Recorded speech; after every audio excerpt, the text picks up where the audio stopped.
I'm Mehul Shah, and this is Neutral Zone.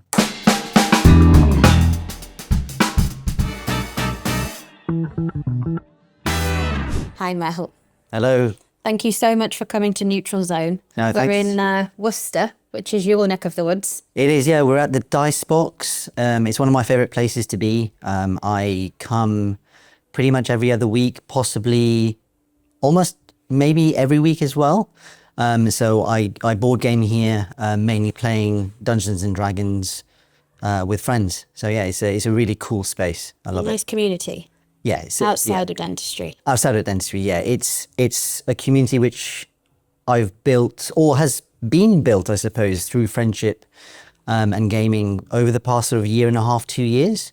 And yeah, we've become much better friends, and it's just a great place to hang out. It's quite meditative, really, isn't it? Playing something like that. It I can- imagine. It can. Tell me more. It can be.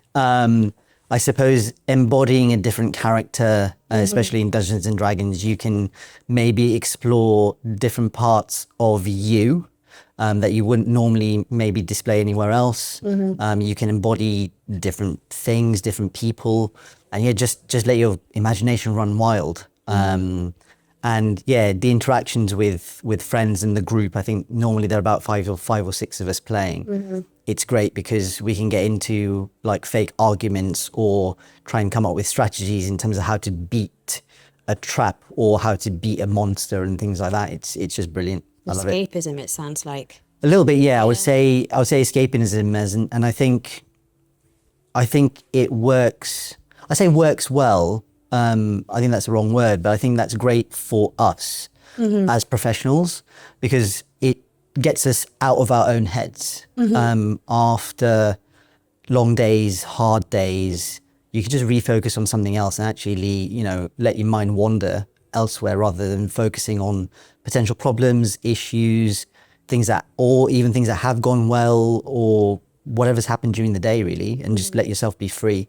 Yeah, that's nice. That sounds like a good idea after one of those crazy work days in our profession. Absolutely. So you're a medic and a dentist. I am, So yes. there's two professions or vocations there.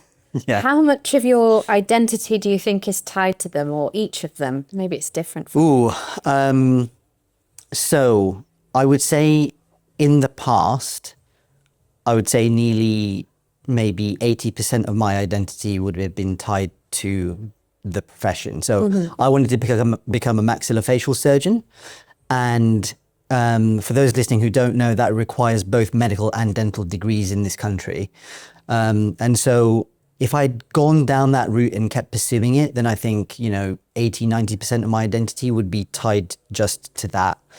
Right now, I would say it's probably less than 50%. I would say about 40%. I think that's because I'm now finding balance. And I think that is really difficult in our profession because we spend so long training for something. And then we have to keep up our training. We have to keep up the continued professional development and things. So yeah, I think now it's 40% simply because of the community that I've built, not just at the Dice Box and gaming, but also in church and friends outside of dentistry. And so my identity is no longer tied to what I just do. I think now what I do is part of my life. It is not all of my life. And I think I've entered a stage of my career now where I've kind of focused down into the bits of dentistry which I really love.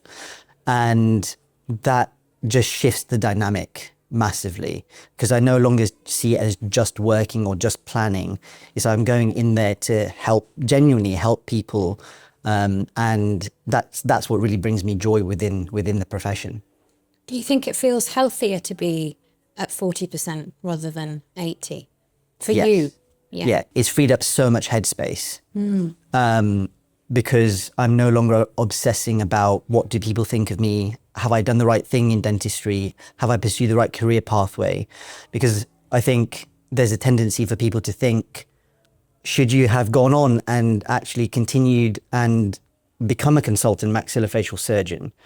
Looking back on it, I think to myself, sure, that would have been great and, I would have loved it. But how much of my life would have been consumed by it personally. I've no slight on people who go off and do that and who do that. And I respect them massively. You know, some of my good friends are consultants at the moment, but for me, it's not about that. It's about quality of life. And, you know, dentistry going back to dentistry has given me that opportunity, certainly. A bit more free will to choose, or to, it's bespoke, isn't it? You can make the job just the bits you want for yourself. Yeah, exactly. And I think there is a period of learning where I valued doing everything. So I have a depth of knowledge, but yeah, it gives you freedom to choose your hours, choose your days, choose what you want to do ultimately. Flexibility. Yeah, it's a lot of flexibility, and I think that's great. And let's not kid ourselves, you know, it's also well remunerated. Hopefully we get to that stage, but I'm not one personally who goes after money. I think, you know, you acquire skills, you will eventually make as much as you need to live and not just survive, live. And I think that's the thing, you know, you want to go and live life. And I think that I'm at that stage where I think, you know what, I'm content. I want to live my life now. I want to enjoy the time that I have within the profession and more importantly, outside of the profession as well. Yeah, peace and time. Yeah. Underrated, aren't they? Yeah, exactly. Did you always think you were going to be in the medical profession? No is the honest answer. So back when back when I was like 11 or 12, I remember having, I think, quite a grown-up conversation with my dad. You know, my dad at the time, he was an oral surgeon. He was on the specialist list. He worked in hospital. He worked with the maxillofacial surgeons of his day. And he actively discouraged me from pursuing medicine or dentistry. So it's quite ironic that I then went and did both the degrees that he actually said don't go and do. Some would say I followed in his footsteps, but it is what it is. I just found joy in sort of wanting to help people. But he, so he said don't do it. So my mind kind of went to, okay, so if I'm not going to do those two, which were kind of modeled by my dad in one sense, what do I want to do? And I picked up on one of his other hobbies, which was flying. So he was actually a qualified pilot, not commercial, just light aircraft. And I thought to myself, why don't I become a commercial airline pilot? But that didn't pan out, unfortunately. He was going to gift me, I suppose, flying lessons after I had done my GCSEs. Unfortunately, that didn't happen because he passed away that year.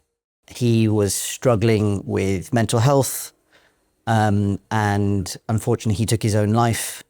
Okay. So yeah, that didn't pan out, and there was also a lot going on within my family at that time as well. So a lot of illness, a lot of other family members did pass away. So that was a really, really tough time, and unfortunately, I didn't get to experience sort of flying, and I suppose flying with him in that sense. So I then I wouldn't say because of that, but you know, my mind kind of became a bit more serious and a bit more stoic after those events.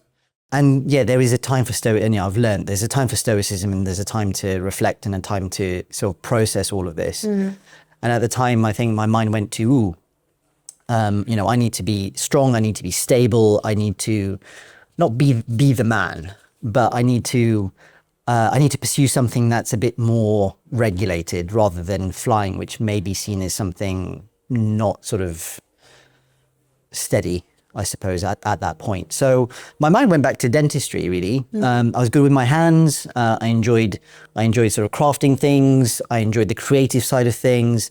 And I think dentistry was sort of fulfilled a lot of that. And I had quite an analytical, scientific side of me.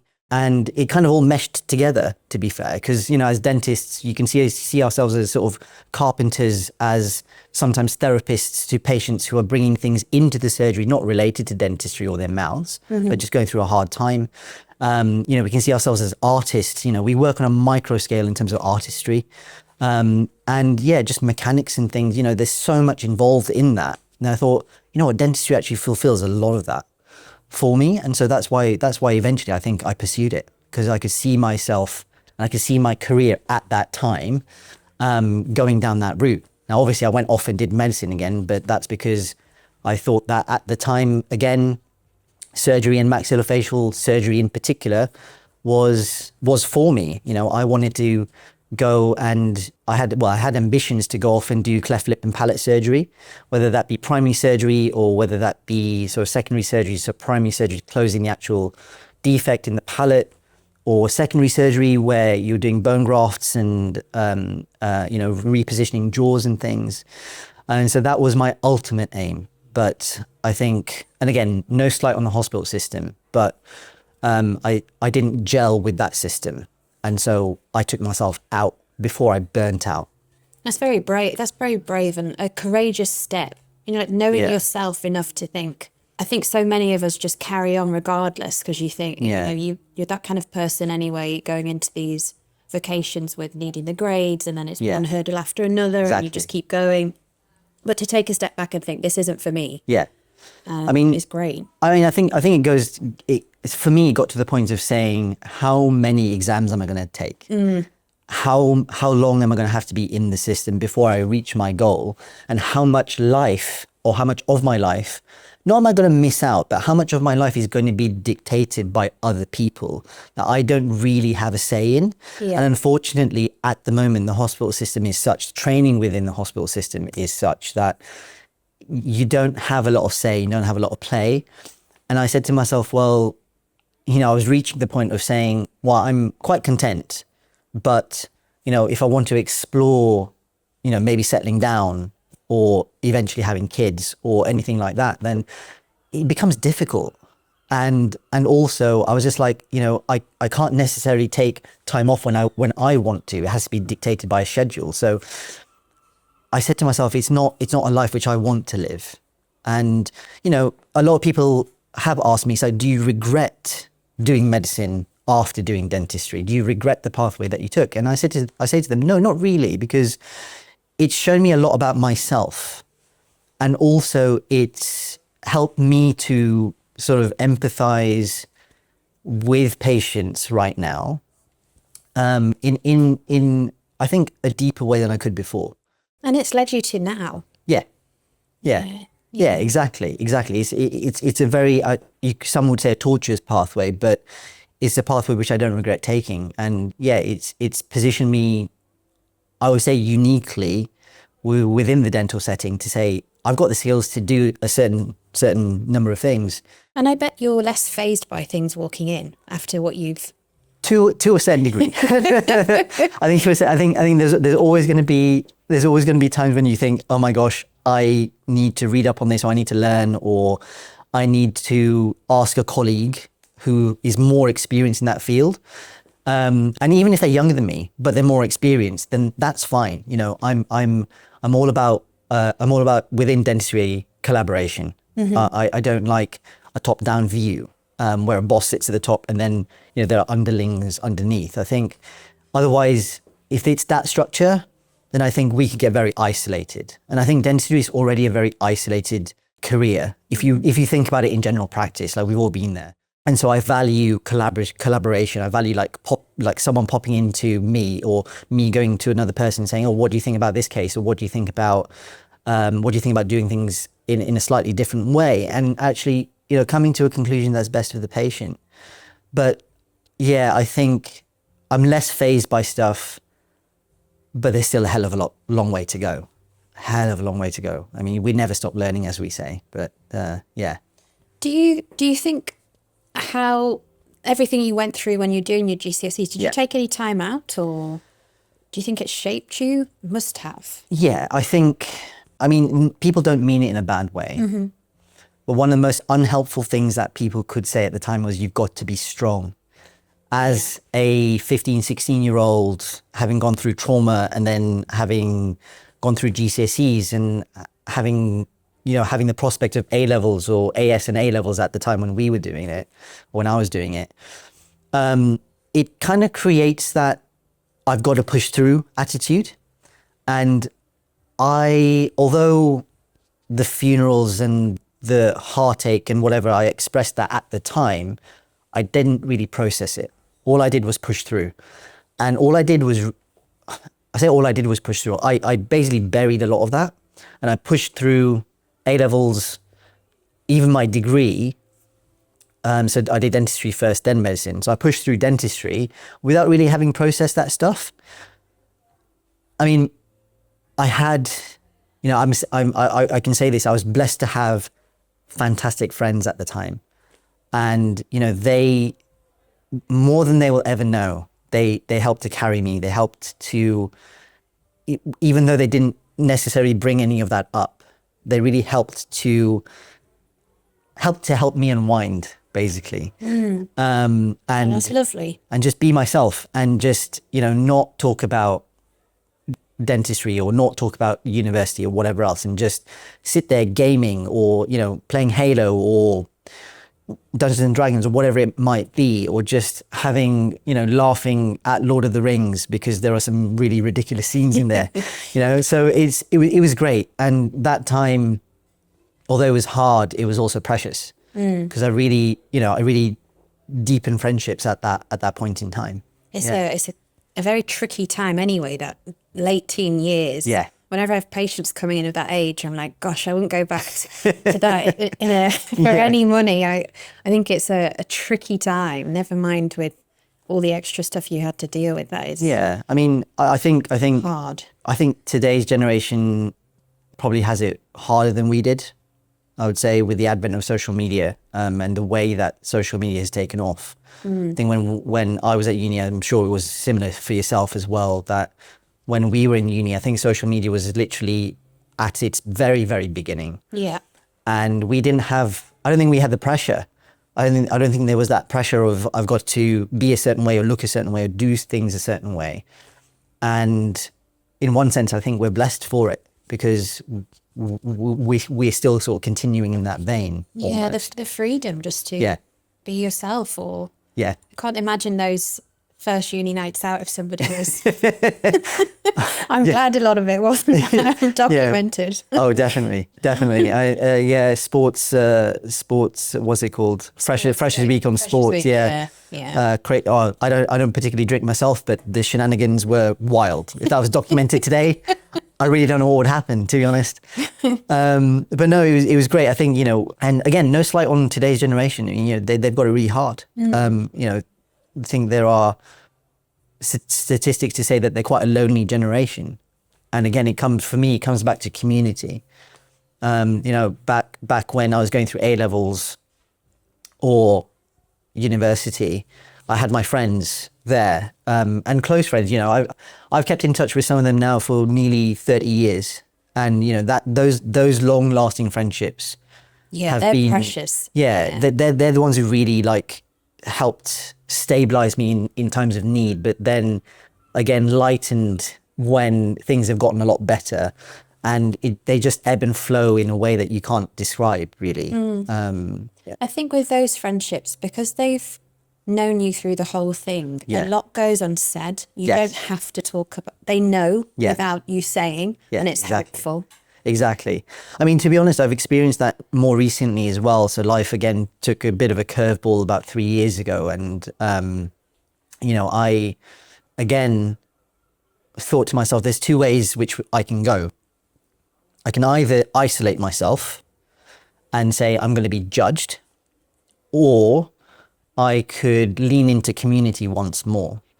And the one common thread, although I mentioned friends and things, I will say that I'm a man of science, but I'm also a man of faith. So I'm not here to preach about it, but I'm here to mention it and say, my faith in Jesus is what has really truly sustained me throughout all of this. And so coming back to sort of more recently, I said to myself, I can either isolate myself or lean into community. And, I say my church community, but the community that existed at the churches that I've attended here in Worcester have been magnificent. And again, it's not within dentistry, but it's outside of dentistry. The strength has come from them. They've leaned in. They didn't judge me. They rallied around me, they might not have said much, but they were there. And just their very presence is what helped Open get me through. to receive you into the community. Yeah, exactly. And growth as well. So I moved from one church to another, and you know, the current church which I'm at is brilliant. You know, they've invited me in to, for example, be on the worship band. I'm expanding my skill in that sense. And yeah, it's just been brilliant. And just that deepening of friendship and deepening of community there, and I've seen it reflected here in the gaming community as well, where the friendship has just gotten deeper and deeper. So yeah, it's been brilliant. What instrument do you play? So I play the guitar. I used to play the sitar, which is an Indian instrument, but I haven't played that in many years. So guitar is my main instrument at the moment, and I sing as well. So singing is actually I would say my forte. I only took up playing guitar about 5-6 years ago. So I'm an okay standard, but I'm trying to push myself to get better. It's always such a steep learning curve, honestly. Yeah, I find especially as you get a bit older. Yeah. So I'm learning from the worship director at my church at the moment, and he's like, the way that we use our hands in dentistry is so different to the way that we use hands playing the guitar. It's just about separating or making the fingers more independent at the moment, and it's so difficult. It is so hard. Interesting. Different parts of our brain, I suppose. Yeah, exactly. So although we're using fine motor skills, it's completely like different. So I'm trying to learn how to finger pick, which means moving thumb and all the other fingers independently, and then moving on my right hand, and then moving all the other fingers, so these 4 fingers independently on my left hand as well. So it can be tough. Like when they say start brushing your teeth with your opposite hand. The opposite hand, yeah. Opening neural pathways. Yeah, exactly. Yeah. Or stand on one leg while doing that as well. So yeah, it's intriguing. I always imagine when you're talking about community then, like one of those Venn diagrams and you're at the center. Yeah. And how many circles are around you almost. I mean, so if you, I don't know, can you separate sort of, I wouldn't separate friendships from anywhere else. So I could say like gaming community, church community, family, and yes, I think professional community comes into it as well. I think, you know, if you build within the profession, if you build good connections, good friendships, and also within your practices, you know, if you build great connections with the people that you work with, I think that can be fantastic. You know, I mentioned that tough time sort of 3 years ago. The practice I was at the time, you know, it wasn't everyone that I got on with, but there were a couple of people who I knew that I could depend on, who I knew that I could sort of tell, and they wouldn't judge. They would just hear me and bounce things off. But going through that and going to work at the same time, it was important for me to have those relationships, you know, at work. And, you know, family's massively important. I haven't mentioned them, but, you know, I think in your darkest hour, who's going to be standing with you? Yeah, sure, my best mates or my mates at church, but family is so important. I think sometimes we may be getting all consuming, you know, within the profession or within our own little bubble that we can sometimes sideline. I think, you know, trying to make some time is really important. But yeah, through the very darkest periods of my life, certainly, you know, family have always stepped up. Pulled you through. Yeah. Is there anything you're thinking you still want to achieve, or do you think you've got to a point where it's enough work-wise? Work-wise, I think I'm sort of content where I am.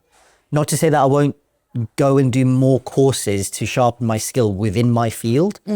So now my practice is limited to only oral surgery and implantology. So I don't do any general dentistry anymore. I stepped away from that fairly recently. So it was October 25 that I stepped away from general dentistry. So it's fairly recent. But I now don't want, to be honest, I'm not one for accolades. Like, I don't want any more accolades. I don't want to go off and do an MSc. I don't want to do an MT in Dent. frankly, I think I'm too old for it. But I don't want to accumulate more degrees or letters after my name. I like where I am and I like what I'm doing. And all I want to do is just become sharper in that area. So it's like not niche down. Yeah, exactly. I just remember something from a book called Murphy's Law, where it says an expert is someone who knows more and more about less and less until they're an expert at absolutely nothing, basically. I love that. It's like the more you know, the less you know. Yeah, exactly. But no, so yeah, I think I'm content with in my work life. You know, I'm happy where I am. I'm really enjoying what I'm doing, and I think that's the key. It is. That's the most important thing. These kind of vocations or jobs are a long haul throughout your life. People rarely go off and quit and do something else completely. So you've got to enjoy it. I don't know how people do it if they don't. But I mean, finding the bit you do. Yeah, and I think externally discipline plays a large part in it as well. So when I say like now dentistry, we go back and say, oh, dentistry is now 40% of my identity. The rest is, yes, gaming and church and all of that stuff, but it's also discipline. I think as you get older, you realize the more discipline you have, the more free you are, because you're then not letting your profession consume you. You have other things to do. So for example, exercise or going to the gym, you know, I think for a lot of us, and especially for me, I found that is really, really good mental release. And I've just loved it, you know, train. Read somewhere, and it's exactly how I feel. 'Cause after a crazy day, all I want to do is get in the gym. And they said you exhaust the body to free the mind. To free the mind, exactly. It sums it up perfectly. Exactly. It's a non-negotiable one, sure. I think. Well, I think for longevity as well, because I'm not, you know, I'm not the biggest guy in the world. I don't ever want to be like jacked, but it's more so about longevity for me. Health, mental wellness. Yeah, I think mental wellness, but also like just building a body that's resilient as well. It's about strength more so. You know, I think I read somewhere, and I was on Simon Chard's dental growth retreat, and I think he said something which is, you know, if you want to, for example, pick up, and this is not data from him, but he just summarized it, but he said, if you want to, for example, when you're older, pick up your grandkids, you need to be lifting heavy now, because otherwise you're gonna lose the muscle mass and you're not gonna be able to do it. So I'm thinking about that longevity, but also, you know, neck issues in dentistry, back issues in dentistry, you know, sciatica, like, you know, there's so much at play because of the position that we're in. Pain-free life. Yeah, exactly. Well, I'm trying to make it as pain-free as possible. I mean, I know I need to go for a massage, to be honest with you, quite soon. I know that. You used to laugh at your parents when you were younger, and they say, oh, when you get older, things start hurting you. Like, oh, my joints are aching. Well, wake up. Well, yeah, mid to late 30s now, and your neck starts cricking when you sleep awkwardly, right? So yeah, it's one of those. But so it sounds like success. The definition of success has changed massively over the last however many years practicing.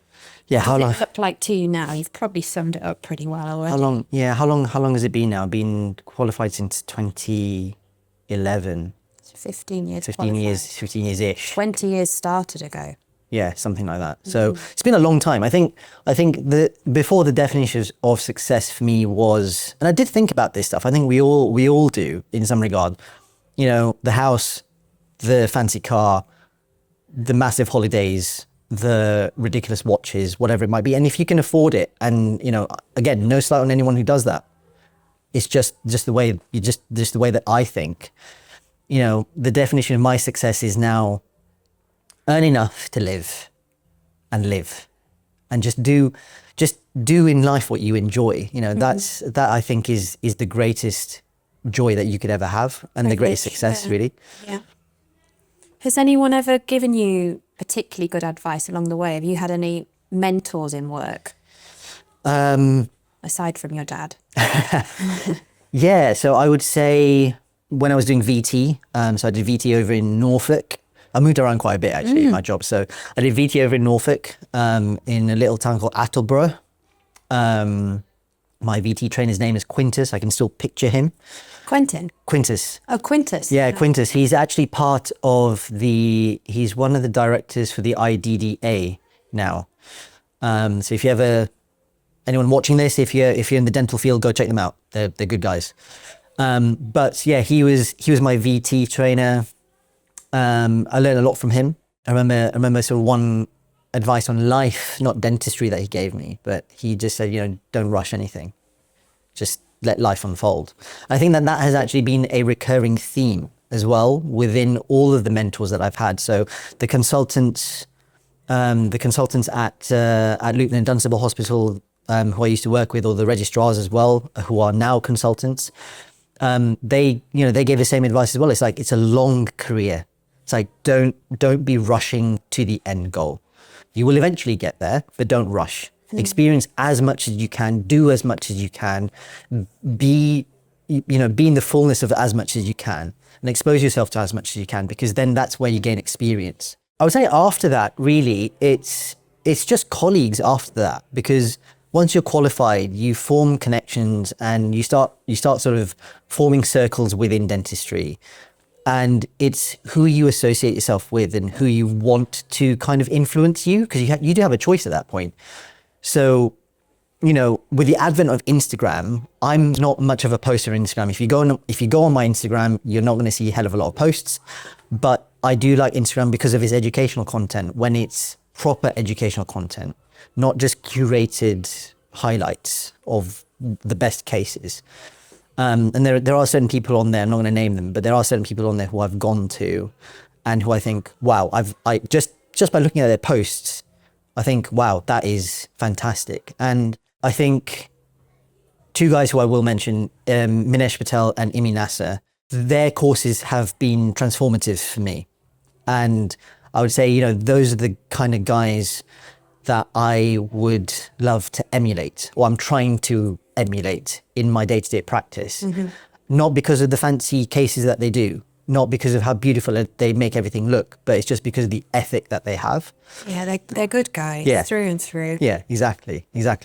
And yeah, there are other surgeons and people who I follow who I think actually, these are the guys who I aspire to be like because of their work ethic, because they hold themselves to such high standards. So I think it's choosing your mentors and actually being careful where you kind of put your attention, basically. Choosing the ones that relate to you as a clinician. Yeah, exactly. You mentioned how you look after yourself with the gym. Yeah. Anything else you do outside with that discipline? So I say gym. I row. I've got a rowing machine at home, so I don't row. I don't row on the river, but I do some rowing as well. I have time set aside for practicing my guitar, because obviously I can't just rock up on a Sunday or wherever it is and just play. That's just irresponsible. and yeah, I think just chilling out. Discipline as well, in terms of going to my church's small group or connect group during the week, intentionally meeting mates outside of work, having time for myself as well, just sometimes slobbing out on the sofa if I'm absolutely shattered. I used to, I think we've all been there, but I used to be one of those guys who thought, let's just power through. But now I'm learning to listen to my body and say, actually, am I tired? Do I have the bandwidth for doing X, Y, or Z right now, or do I need to rest? And I think I've taken rest quite seriously as well. And disciplined sleeping, I think, it's really easy to be doom scrolling at 10:30, 11 o'clock at night. And you just, I think building in that discipline of saying, no, that's, 10 o'clock, 10:30, whatever it is my cutoff, is actually really healthy, because then you can wake up early. I personally love waking up early and going to the gym. It's just me. So I'll wake up at 5, go to the gym at 6. Yeah. And then I'm set. I feel set for the day. Mm-hmm. Other people do different things, but that works for you. Yeah. It's those sorts of things. Yeah, it's just intentionally making. I think being intentional about what you put in your life as well, which is really important. And yeah, I've missed out reading because I'm a bit on and off. I'm a bit on and off with reading at the moment. So I've started a book and I've kind of put it down and I need to get back to it. But even reading, taking your mind out of the day to day, I would say, and immersing yourself in something else. What do you like reading? Mainly fantasy and sci-fi. I mean, you can see from here, whether we're at the Dice Box. But for me, fantasy and sci-fi is a big one. So I'm a huge, massive fantasy and sci-fi fan. Recently, I think I've developed a tradition with one of my mates to watch one Lord of the Rings movie every Christmas with him. Oh, that's nice. So that's quite good. So we did it in a bit of a weird order. So we started with the Two Towers. Now this past Christmas we did the Fellowship, and then we're going on to Return of the King this coming Christmas. So a bit of an odd order, but hey, it's what it is. But yeah, I love fantasy, love sci-fi, can talk for literally hours on the subject. Literally hours. Has that taken you like further afield? Have you gone traveling in search of that sort of hobby, or? No, I think it's met me. I mean, fantasy has been around all of my life because, again, you know, my dad's influence. But when the Lord of the Rings movies were coming out in, oh God, it's been so long now, 2003, 2004 it was, Gosh. somewhere around there. He basically said, you are not going to watch the movies until you've read the books. Ah, So because he wanted good me, dad. yeah, because he wanted me to really immerse myself in the world, and also I think at the time it was like expand your vocabulary, see how other people write and do, and see and you know express themselves. But yeah, so it's been around since then, and then my friendship group, you know, we started playing Dungeons and Dragons from a very very early age, and that has ebbed and flowed. But so the injection of fantasy from that realm, and then you know. Again, sci-fi from a very young age. So it's kind of built on in layers, and it's kind of met me. And again, recently I've rediscovered an old 90s sci-fi show, which is so nostalgic, which is now on Netflix. And so it's kind of finding me again. What's it called? Stargate. Stargate. Yeah. So it was a movie in '94, and then the series came out in '96. So I've watched it all the way from the beginning to the end, and now it's back on Netflix. So I'm very excited to be re-watching it. I find it so interesting that you've gone down such a scientific, Yeah. dexterous, you know, particular career. Yeah. And then in the background, there's this just completely different world. Yeah. Yeah. That's cool. I think we all need that though, because otherwise it becomes, you know, polarity. I think I've read somewhere that polarity in life is good. And, you know, I wouldn't say that I'm just a science guy or I'm just a technical guy, but, you know, I love the creative side as well. Yeah, You know, we're all and- multifaceted. Yeah. You don't want to put yourself in a box. No, I think absolutely not. Hinders all sorts of things. Yeah. How do you deal, or have you dealt with in the past when something's not gone quite right? Failure. You sound like you just kept going and Yeah. almost Yeah.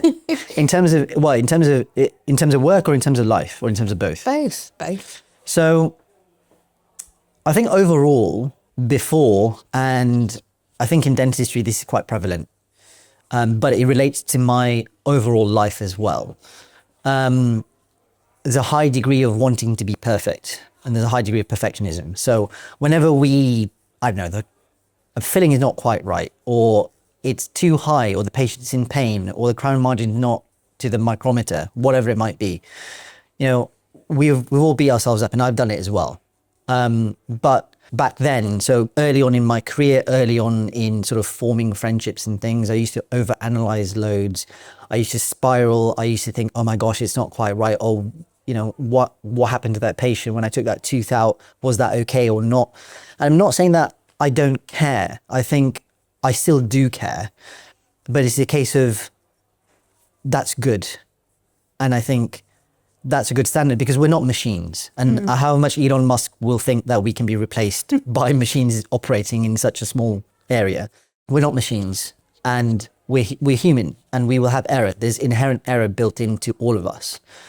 And so I think it's about constant refinement, yes, but it's about saying, okay, I did that, I own that. How can I improve for next time? And not beating yourself up about it. I think there's a lot of back in the day, there's a lot of beating myself up about things that maybe weren't quite in my control. Now, obviously, if I did a filling and it was super high or something like that, that's on me. But you know, if it's just like tiny things, now I'm just like, look, it's fine, it's okay, chill. Perspective on it. Yeah. I think as you go on, as you not just in career, but I think in just generally in life, you start to think, you know what, the perspective changes, and you start to mellow a little bit as well. I lived with my cousin at one point, and he's not in health profession at all, but he said something that stuck with him. His friend just used to always say, don't sweat the small stuff. Yeah.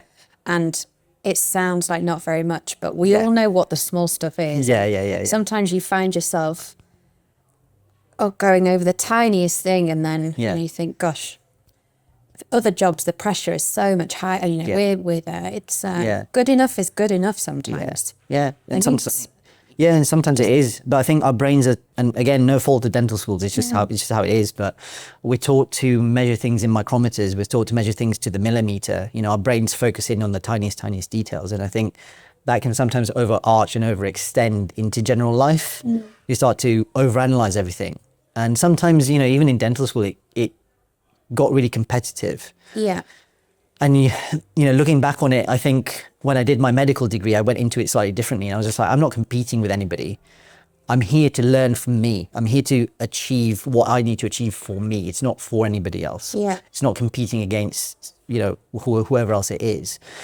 And again, the perspective shift was massive, because it's not that I didn't care, but it's just that. No, I think it's so obvious that you do care. Yeah. Yeah. It is a tricky job. There's no two ways about it. Yeah. Everything is so precise. Yeah. And has to be. Like you said, the competitiveness of dental school. It's such a dexterous job, and yet the way you get in is by academia. Exactly. It's obviously there's going to be people that are better at it than others naturally. Yeah. I think it's way more arty than anything. Yeah. Practical. I think with the way that dentistry is developing, 100%.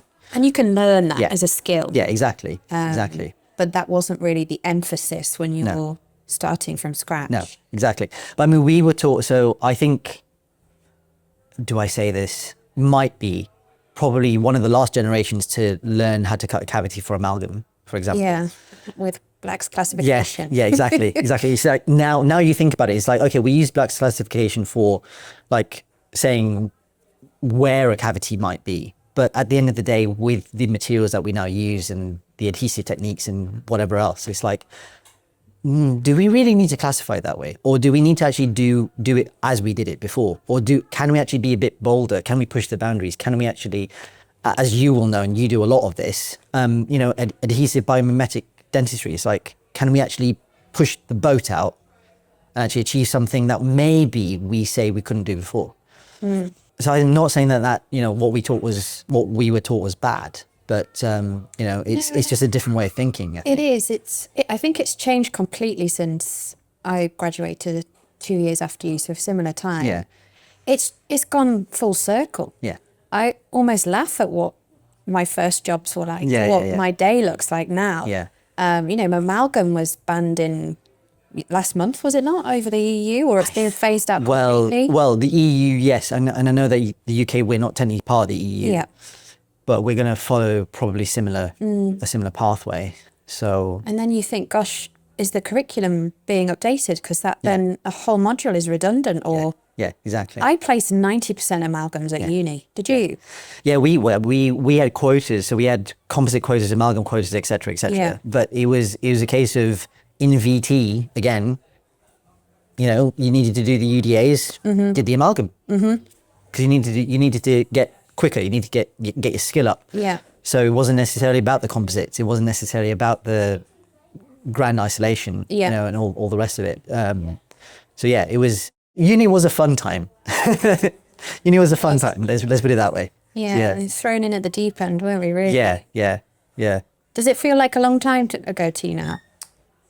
Does it? Yeah, I'm sort of raking my lip because I'm holding myself back from saying it doesn't feel like a long time. When you think about it, it is. Like, it's been 15 years since I qualified, since I left, 20 years since I went back, since I was actually in dental school. It's a long time. More than half your life, is it? Not quite. Not quite. Oh, I'm revealing Not things. Quite. Not quite. I'm just the right side of 40. So yeah, I'm nearly there, but yeah, not quite. Yeah, but it's a big part of, big proportion of life so far. Yeah. How do you see your future from now? Like the rest of your career? Very similar to, it sounds like you've honed it down to what you want the day to be. Yeah, I would say if I continued the same way, so if I really realistically pictured my day to day, and if it were as it was, if it's going to be as it is now, I'd be very happy. Oh, that's great. Because I'm doing what I love. Like I say, I'm taking difficult teeth out. I'm taking wisdom teeth out. I'm placing implants. I'm doing a bit of bone grafting, and yes, all of that still needs refinement. But it's what I enjoy because I enjoy surgery. I can do other parts of dentistry aside from RCT very well, but leave that to the endo guy. Yes, 100%, 100%, and maybe some removable pros, but let's leave that to one side. But no, general dentistry is great, and I did like it when I did it. But there came a point where I said, you know what, I want to really do what I love, and now because I'm doing what I love, I can't imagine not doing anything else. Do you work every day? I don't. How many days do you do? I think that's key. So at the moment, I'm working 3 days a week. Perfect. Yeah, at the moment, I'm working 3 days. So again, it comes down to balance and lifestyle. And I said to myself, it does come down to, again, people who work 5 days, 6 days, whatever it is, I have no slight on them. But for me, it's about lifestyle and balance. So I said to myself, if I can generally speaking earn in a month, in 4 days, 3 days, what I can in 5 or 6, why do I not want to work those days? I'm not working crazy hours. I'm working 9 to 5. And it's proven itself. And so, that's why I say to myself, well, I've got the headspace now, I've got the time. And realistically, I think with having now moved into implant dentistry and surgery within practice, you still have a standard to uphold. You still got to do appropriate planning. And I think planning is key. But I've got to have time to do that. I've got to have time to write letters. I've got to have time to explain things to patients.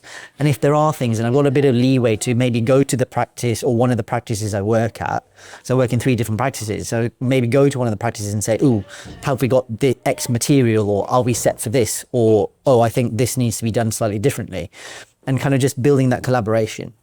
Really. So it gives me a lot more headspace, but it also gives me time to relax if I need it as well. Because whatever it is that we do in life, not just dentistry, it's hard. It's hard. It's that balance, like you say, probably a lot easier to take your A game or your best self for 3 days a week. Yeah. Even if they're not huge sessions. Yeah, exactly. But that's enough for you and enough to fund your life. Yeah. Or your life as you like it. Yeah, exactly. And there's always scope to say, if I've got more capacity, or if I feel as if I've got more capacity, then maybe I can add in a day somewhere else. Of course, you could, or just a locum ship. Yeah. Like our jobs are so flexible. Yeah, That's one of the great things about it, isn't it? Exactly. Okay, fab. I have loved this chat so far. We're going to round things up. The last question I tend to ask people is, if you went back to starting dental school or medical school or graduating, what advice would you give to yourself, or do you wish you'd been given? I think this is advice which I've been given already, so I'm just going to parrot it, which is, and I mentioned it actually in this chat before, which is, don't be in a rush. I think at the beginning of a dental school, or somewhere along that pathway up to graduation, you may start to think that you like a particular field, or you like a particular aspect, or whatever else. And sure, one day you may go into that. But I know plenty of people who have taken a longer route and have not gone into that, but have gone into something else because they fell in love with something else. And I think as you get older, your maturity builds. I'm not going to lie, we graduate dental school when we're 23? Babies. Yeah. It's, in my opinion, that's way too early to know what you want and know what you want to do long term. And personally, if I'm being very frank, we don't have experience. There's very much a lack of experience in terms of A, your life, and B, the wider world, and C, the wider world of dentistry. You don't know what's out there until you experience it. So I would say, just don't rush. Experience as much as you can, do as much as you can, and immerse yourself in the environments that you're in. Try and make the most of where you are as well. And be, I would say as well, we've all done it. Just be humble. Sometimes we've gone on and been a bit arrogant. Just be humble and think to yourself, what can I learn from those around me? And those are really the key principles which I would say. And also, I think really key, and I've mentioned it before, it's a big part of my life, as you know, find a community. Find a place outside of dentistry where you can belong and where you may be true to yourself within the dental sphere, but oftentimes we have to be the strong one for our patients. We have to be the stoic one. We have to uphold a certain way of doing things, but just have somewhere else outside that you can just be unhinged, basically. I love that. I think that's great advice. Mehul, thank you so much. I so appreciate your time on a Saturday. That was brilliant. That's my pleasure. Thank you very much.